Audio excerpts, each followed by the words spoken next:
It's parcel time! Hello, and welcome to Big Jim Gaming, where we have new videos every Friday and bonus content during the week as well. And this is our Friday video. So to make it a good one, I've been shopping. And I've got a new Switch. Now, if you've seen any of my other videos, you'll know that I have my wonderful Switch Lite, which I'm very happy with, and well, quite frankly, ever since I've had it, we've fallen in love. Why have I gone and bought a standard Switch when I've got my Switch Lite, which I love? Simple reason, I got FOMO. That's it, I've got a fear of missing out. I love my Switch Lite, I can't praise it enough, but I knew there was something out there that did what mine didn't. So, I got one. And we're going to compare them today and talk about which is better and should you have both. So first of all, where did I get my Switch from? eBay. On any of my other collecting videos, you'll know I talk a lot about the virtues of buying second-hand to get a bargain. And that's what I did here.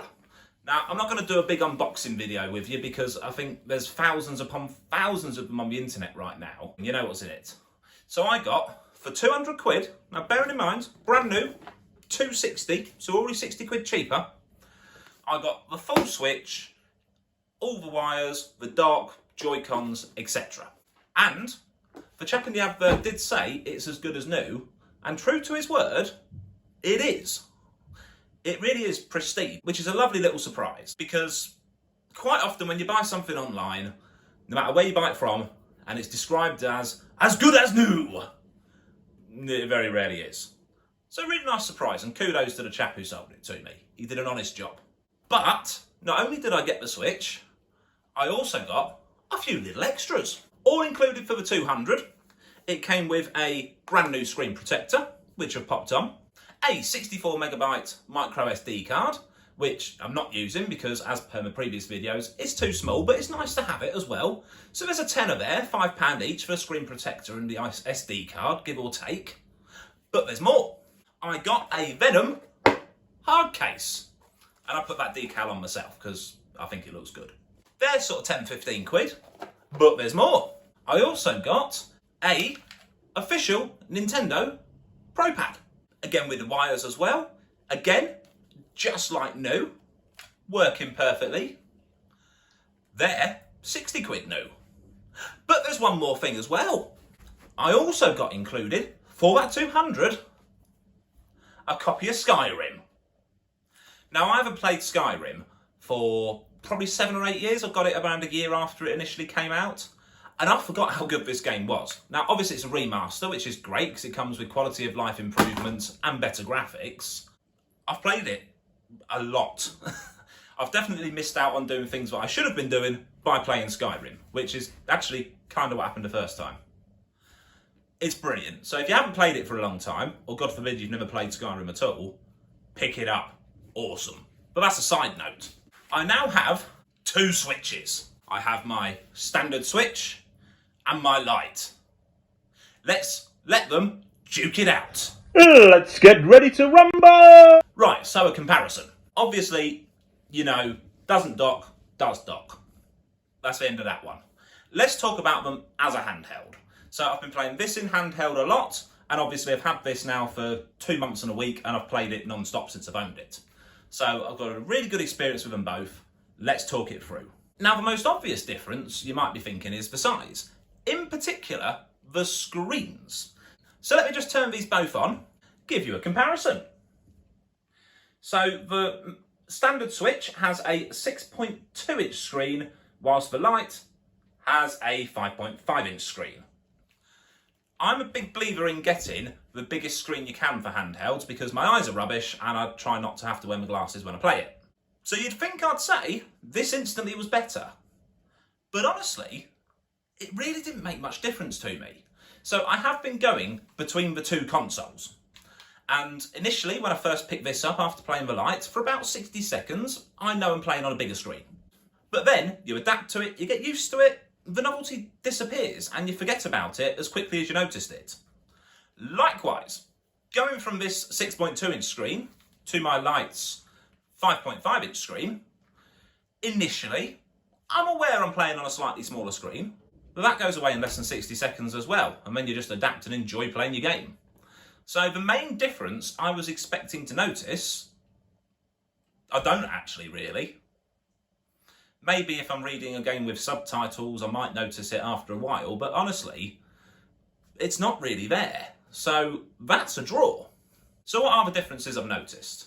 Well, first of all, with the Switch Lite, it is so much more comfortable to hold it for a long time to play. I've got quite large hands, so I expected the bigger Switch to be more comfortable for me.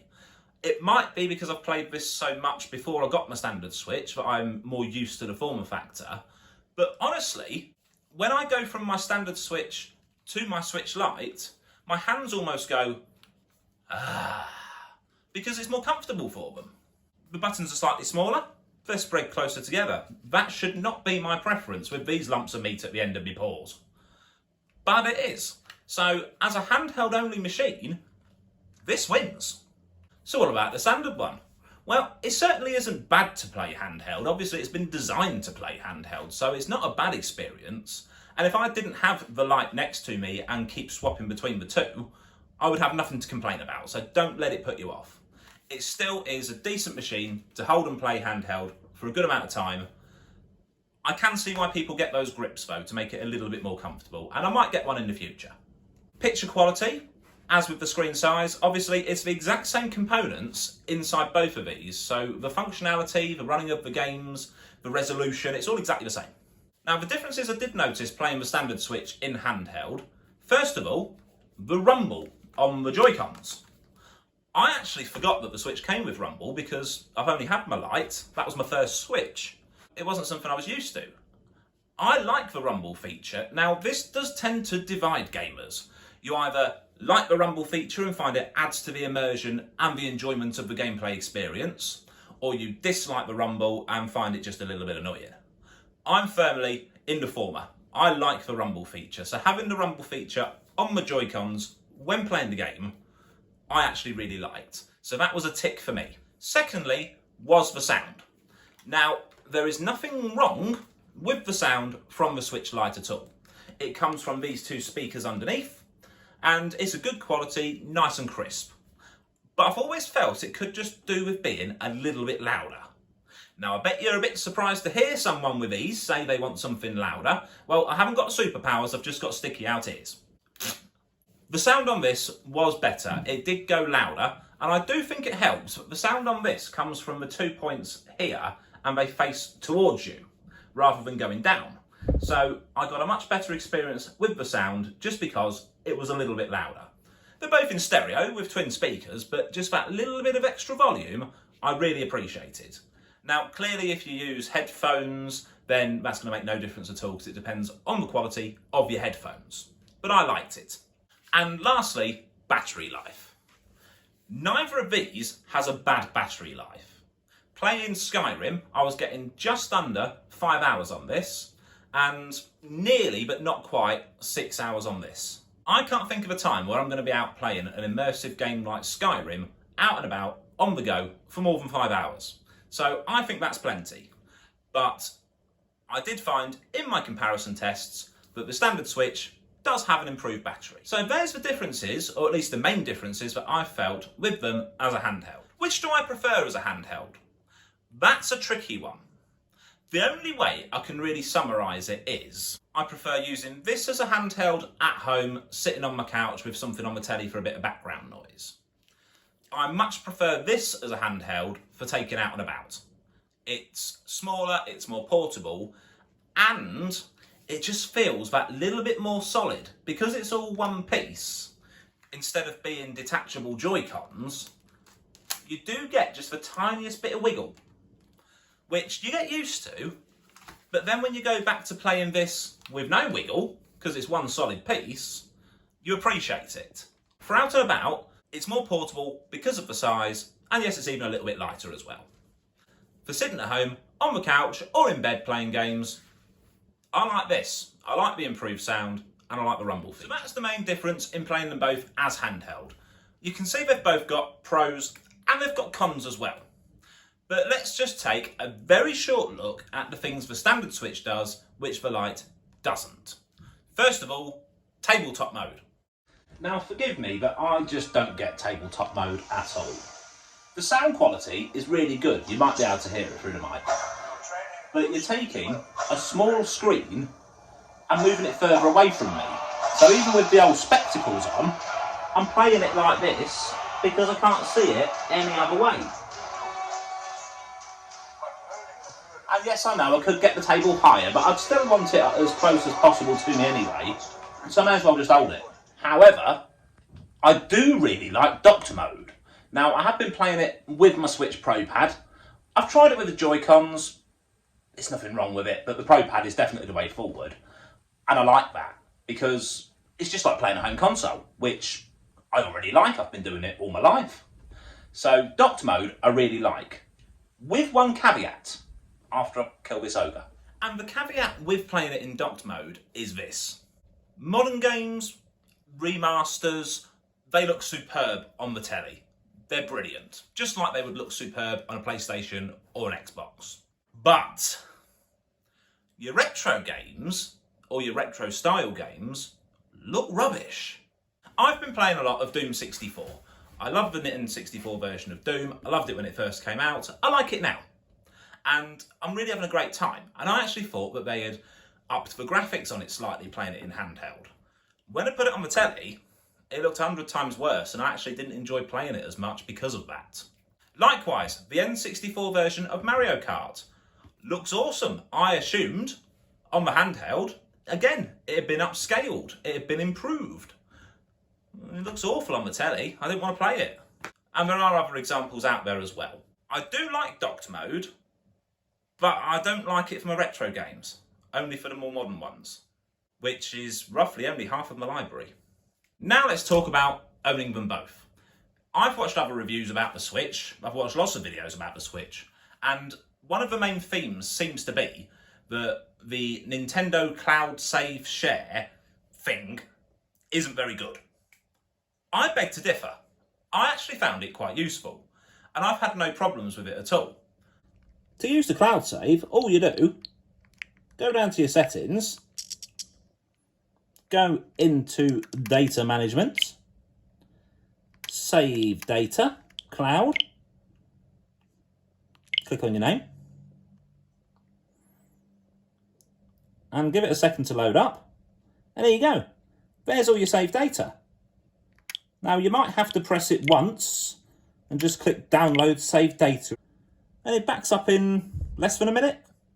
So in less than 60 seconds, the data's then in the cloud. You then pick up your other Switch, check it's been downloaded if you like, but it has been every single time that I've gone onto it. Carry on where you left off. I actually really like the save cloud data. I think it works really well. And I'm struggling to see what everybody else's problem is with it. Maybe I need to use it a bit more. It's only been about a week, but I think it's been treated unfairly. I'm, at least, in my own opinion, finding it works really well. And that does give rise to the fact of you can have two Switches. You can use them both if you wish to. And that is what I'm going to do. I'm going to keep my Switch Lite and I'm going to use it as my out and about on the go thing. I do play games on the go and it's a really good way of doing it. I'm going to keep the standard Switch as my main at-home Switch. I'm not sure I'm going to use dock mode a great deal, if I'm honest. Maybe if I've got people round and we want to play a little bit of Mario Kart or a bit of Super Smash Brothers, obviously then you can use it as a social device. But in general, I'm probably just going to stick to using it in handheld. We'll see, I'll keep you posted. But I definitely think there is an argument there to own a Switch Lite and an alternative standard or OLED Switch as well. As long as you use it when you're out and about. If you're only ever going to use it at home, then you don't need both, honestly. And that then gives you the question of, how are you going to use it the most? Now, I've just said, I'm probably only going to use my standard Switch in handheld. I'll very rarely use it in docked mode. So, if I was only going to have one Switch, this is still the one I'd choose. The Switch Lite, I find, yes, it hasn't got the rumble feature, but you can live without that. I mean, as I said, I didn't even know it existed playing this, and it's not like I missed it. It's more comfortable to hold for a long time when you're playing in handheld mode. It's a lot cheaper. You're looking around £100 cheaper on the second-hand market, and around that price on the new market as well.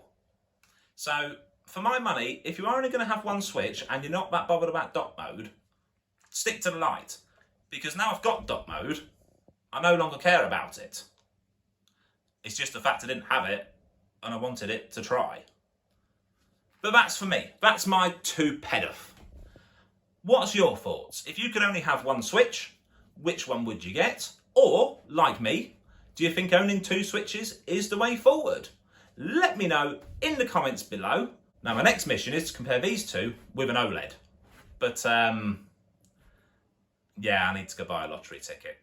Thank you very much for joining me. I hope you found my comparison of the 2 Switches interesting. I hope my conclusions were helpful as well. Let me know your thoughts, as I've already said, in the comments below. I'm getting quite a few videos up now, so if you would like to have a look at the others as well, I'd really appreciate that. I'm sure there's something else there you might like. I feel they're getting better all the time. I hope you'll agree. I'm going to have more bonus midweek content coming out before next Friday's video, so watch this space, and I'll see you soon.